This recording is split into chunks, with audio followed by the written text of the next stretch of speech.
બાજવા છાણી road માટે સ્થાનિકો દ્વારા આંદોલનના મંડાણ કરવામાં આવ્યા છે। બિસ્માર રોડને લઈને સ્થાનિકો દ્વારા ગત રાત્રે ચક્કાજામ કરી ભારે વિરોધ કરવામાં આવ્યો હતો।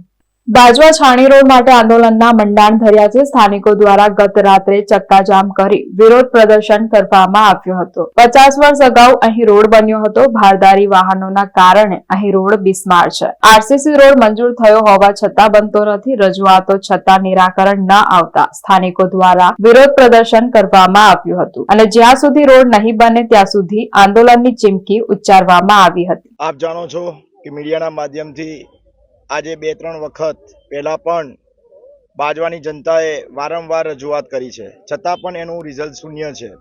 ત્યારે હું આપના માધ્યમથી જણાવવા માંગુ છું કે જે કંઈ ધારાસભ્ય હોય, સંસદ સભ્ય હોય કે જે કંઈ નેતાઓ છે, વારંવાર ખાલી વચનો જ આપે છે કે થઈ જશે, પાસ થઈ ગયો। એટલે પાસ થઈ ગયો તો પણ ક્યારે?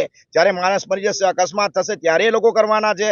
માત્ર હું એમને એટલું જ કહેવા માંગુ છું કે કરવાના તો વહેલી તકે કરી નાખે, બાકી 6 મીટરનો જે ડામરનો રોડ પર પાસ થયેલો છે એને બની જવા દે।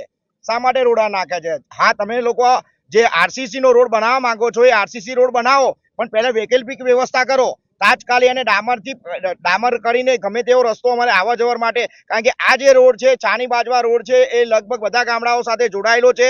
આ રોડ પરથી હજારોની સંખ્યાની અંદર વિદ્યાર્થીઓ છે, કામદારો છે, બધા જતા હોય છે અને વારંવાર અકસ્માત થાય છે।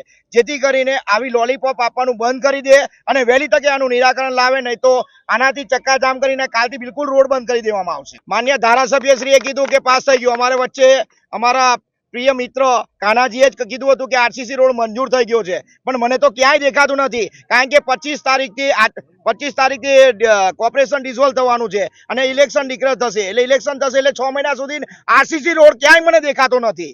એટલે મારે તો વૈકલ્પિક વ્યવસ્થા જોઈએ કે તાત્કાલિક આ રોડનું મરામત કરાવે, કાં તો ડામર કરાવે, પણ એની વ્યવસ્થા કરાવે। અત્યારે ધારાસભ્ય એટલે આજે જે બાજવા સુધી લાગે છે, વાઘોડિયા 136 ધારાસભ્ય લાગે છે, ત્યાર પછી તે સયાજીગંજ વિધાનસભાના ધારાસભ્ય લાગે છે, એટલે 2 ધારાસભ્ય લાગે છે અને સંસદે લાગે છે।